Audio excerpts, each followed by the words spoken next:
Hey guys, this is a video of why the F30 chassis BMW is the best car for a beginner driver slash person who wants to get into cars and is on a budget. So I just want to go ahead and start off by saying that this is my personal car. It's my baby. This was my first car that I ever had. So I don't want to say I'm too biased, but obviously there will be a little bit of it. So I'm sorry, but this is my opinion on this car. So let's go ahead and just start and dive straight into it. So the first reason why this car is perfect for beginners is because it's actually affordable.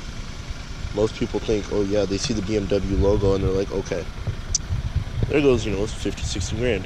No. There's a really good time to buy these cars, and that's, when BMW goes ahead and sells them to you as a CPO with under, X amount of miles. But you have to go CPO when you get this type of car because you are obviously afraid of anything breaking. It's going to cost a lot of money. Luckily for me, so far, the F30 or N20 motor has been just straight bulletproof, for me at least, and no issues, solid car, and it's reliable for me at least. So there's another thing. Back to pricing. I scooped this car up for about the same price as a loaded up Camry or a loaded up Accord. Yeah, people are like, oh yeah, well, I don't have that money. You'd be surprised how many people I know whose parents go out and get them, brand new Accord coupes with like the sport package and all that. This car, with, I believe, don't quote me, it had 20,000 miles on it. It was 30 grand at the time, and its sticker was like 49 grand for this car, maybe higher. Don't quote me on these don't quote me on the sticker price because I don't have it with me. So that's one thing that I like. Another thing that I like is, like, just check this styling out. Like this hood line and just the way the body flows. I love the way this car just has so much aggressiveness, yet so much stealth to it. Yeah, I added the carbon fiber spoiler on the back. You can see right there. But overall, the way this car sits and looks, it's attention grabbing. At the same time, it's super low key, so you don't really, you can get attention, is what I'm saying, when you want it. But then, at the end of the day, it's still just a regular 3 Series, so you'll see a few of these around. The next thing that I like is, for, being a first driver, insurance is a big key, and luckily this car has 4 doors. Okay, now 4 doors is pretty important to insurance companies for some reason. I don't know why. Yes, this car is turbo, but it is also a tiny 4-cylinder. It's not putting out crazy amounts of horsepower. That's another thing that I like to throw out there. This car is perfect for it's sporty driving. It's a sporty sedan, but it won't kill you. Your parents don't have to be worried about every time you get in the car you're gonna go out and wreck yourselves, because yeah, it's only a 328i, but I'm not saying it has a lot of power, but it gets the job done when you want to. It can break the rear tires loose. You're gonna go ahead and check it out, how much fun I have with these bad boys. I don't know if you like to catch that, but they're pretty much bald, and it's raining, so perfect. Excuse me. The next thing that I like is that it's just like, it's a 3 Series, guys. Like, it handles well, looks good, and when it comes to insurance purposes, that was a big reason of why not getting a 335i. Now, a lot of people are like, oh yeah, you didn't get the 335 because you couldn't afford it. No, it's not that. It's because I don't want to kill my insurance. Now, luckily, if you know a little company called Burger Tuning Motorsports, they have something called the JB4. Now with the JB4, this car is pumped up to 335 levels, and it's a little bit lighter, so I don't see an issue with it. Just buy a JB4 if you guys want, and this car will be mobbing. So that's a plug right there. But other than that, just the way the car is laid out. We're just gonna go and dive into this real fast now. So my car is on. So it having four was really big to me because now, unfortunately, I can't fit anyone in here. Because a lot of people don't like being in a sporty compact sedan, but it gets the job done for shorter trips. Now, if I'm going like from SoCal to San Francisco or something, people are gonna want to take a different car. But size-wise, this car is perfect. It's small enough to where you can go ahead and learn to park it yourself. Unfortunately, one feature that I don't have on this car, which you would think would be standard, is a backup camera. So, like, yeah, I think the camera's usually like right here somewhere, but I don't have it. So it really forced me to have to learn how to actually use a proper car. And like most cars nowadays, like a Hyundai Elantra, coming standard with a backup camera, no one really turns their head or anything. So really big thing. So we're just gonna go and dive into this interior real fast. Get out of the cold. Don't want to get copyrighted. So first things first. One thing I like, another thing that you guys might not notice, is my car is actually a 2012, and most people wouldn't realize it when they sit in this. You know, with the red accents, you know, on the seats, because I do have the Sportline edition or whatever. It's a 2012, but the thing that I really like is the amount of technology that I have. So I don't know if you can see that right here. Heads-up display. So I do have a heads-up display in this car, and it's pretty useful. I really do dig that. Let's see, what else do I have? I also like having a hard drive-based navigation system. Yeah, it's a 2012, so it doesn't have everything, but you can buy map updates, obviously. So that's a cool thing. Another thing, whenever someone comes in this car, it's really easy. Everyone knows exactly where the buttons are. Everyone knows this is the volume knob, this is the air conditioning knob. They're really simple, you know, push to start, basic stuff. It's not anything crazy complicated where you're gonna get lost or you don't really know how to use the air conditioner system or, you know, the fog or defogger, sorry. Another thing that I do like is having I believe this is technically a moonroof, not a sunroof, because it goes into this right here. But I do use this a lot. Right now I'm not gonna, it's freezing cold, it's 50 degrees outside. So yeah, that's another convenient thing. So you could see legroom is not crazy big, but I mean, you can make it work. So that's pretty much it in the interior. I do like having, you know, these. Okay, so this is, I can't believe I almost skipped it. This is probably one of the most important things to me personally, is having, let's see if I can get like no glare on this. So sport mode and eco mode. So most people are like, oh yeah, eco mode sucks. It does suck to an extent, but it is also helpful during city driving. When your car actually turns off, you'd be surprised. You know, you're not killing, you know, these crazy, like, you know, you're not killing your gas just by sitting and stopping go traffic. And so what, you know, put down your window. Like, you know, most people drive with their windows down anyways. A lot of people complain that the AC will turn off and all this stuff. But I use sport mode, or not sport mode, eco mode a lot. You can see I have like +7 miles in my consumption. Yeah, so this is like the last 4 hours, you know, I'm rocking that Eco Pro Life. But I also like, you know, having, well, that's where it starts off. It's Sport and then Sport Plus. I do use these every now and then. Well, actually, not every now and then. I use them a lot when I'm not trying to save gas or when I'm just trying to empty out a tank. So yeah, that's pretty much the interior of the car. I'm just gonna go ahead and continue on outside. Another reason why this car is perfect is because the style. Like I already mentioned, the styling. I have the Sport. Unfortunately, everything is dirty because it just rained and I had to drive over here.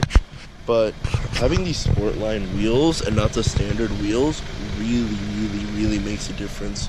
I think styling-wise, my car is perfect except for one thing. That is these crusty lights right here. I hate halogens. And if anyone knows about F30s, you know that the OEM F30 Angel Eyes, they're about $1,000 a piece before you install them. So that's a no from me. But I am looking into getting depot lights. I believe Shumil Swift has them, and Ryan from Keys Motorsports has them as well. I'm looking into getting them right now, but I just don't have the time to actually install them. And those are definitely something I want to install myself, because I could save a lot of money installing them myself. Let's see. The last thing that I like about this car, it's both something that I hate and I love. Ready? There's 1, 2, 3, 4, 4 cylinders. Now, 4 cylinders are a love-hate relationship with me. When you want, here, actually, we'll just go ahead and pop the trunk. Not the trunk, the hood.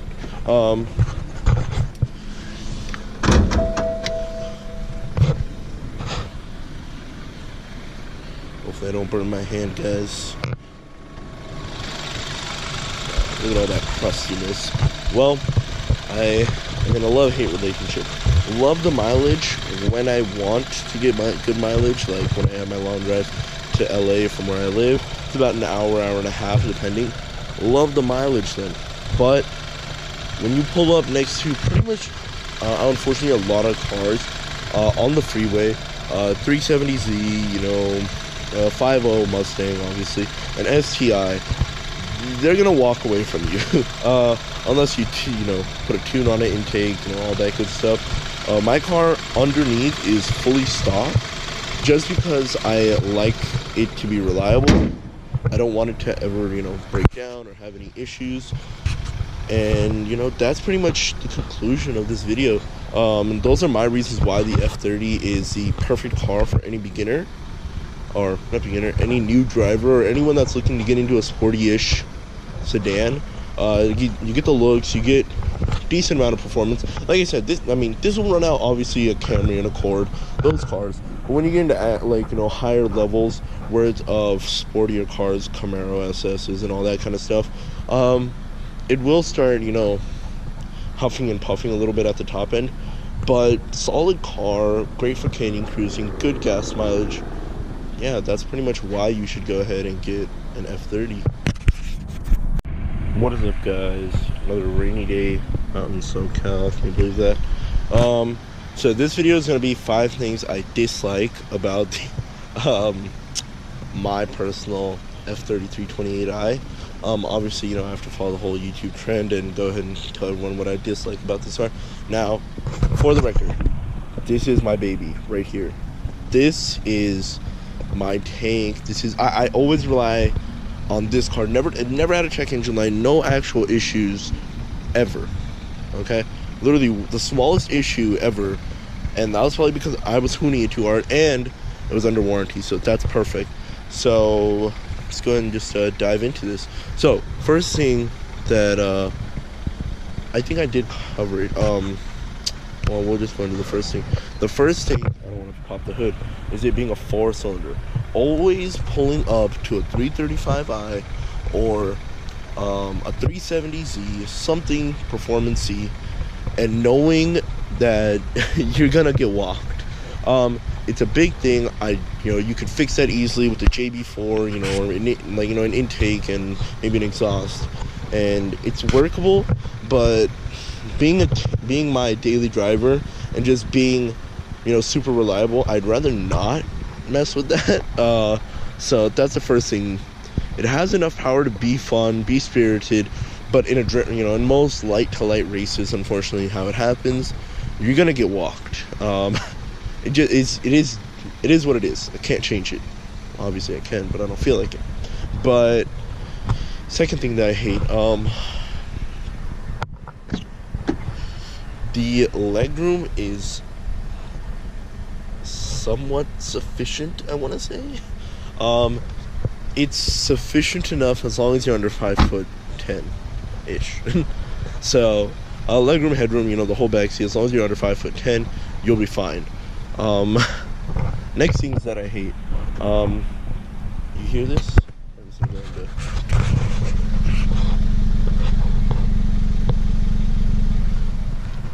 I don't know if you guys heard that, but here, I'll just come to the front where the actual noise is.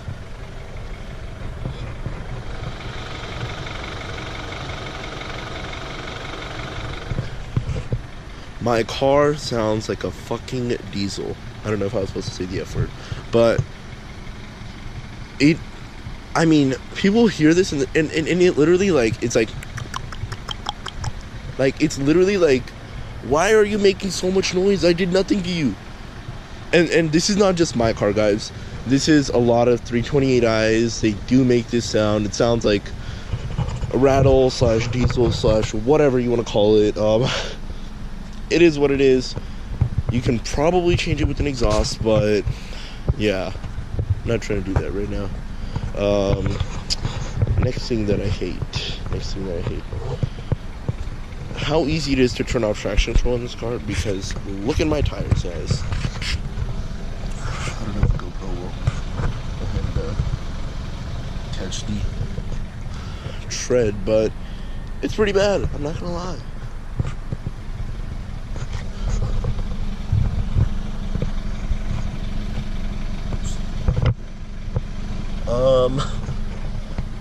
For instance, I just got this tire 1,000 miles ago. These are fresh, and those are not. I go ahead and am chewing through a set of tires now, and I just replaced those. I'm not trying to replace these unless I really have to. Unfortunately, it is wet, so probably gonna have to do that, guys. And I think the last thing, not the last thing, I might have some little issues that I have inside. Sit down in here.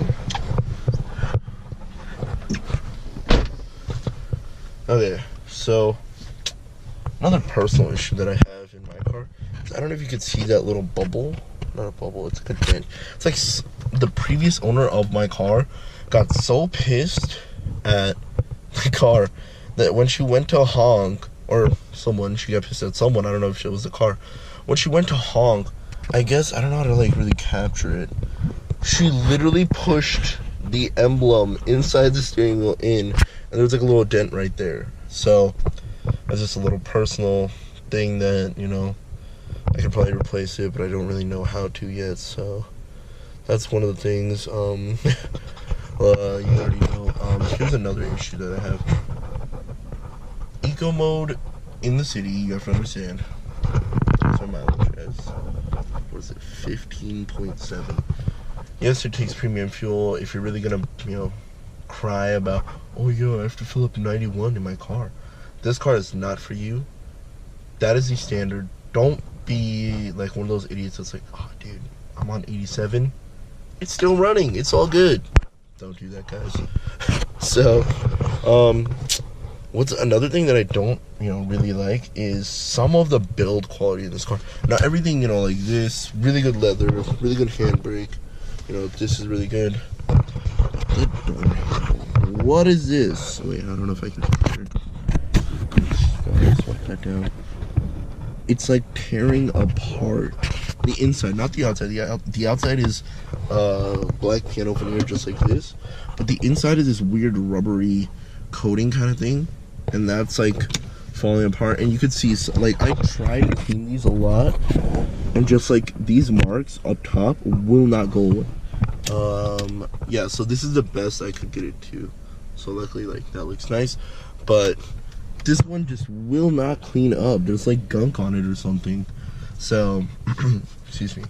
So that pretty much concludes what I don't like about my personal F30 328i.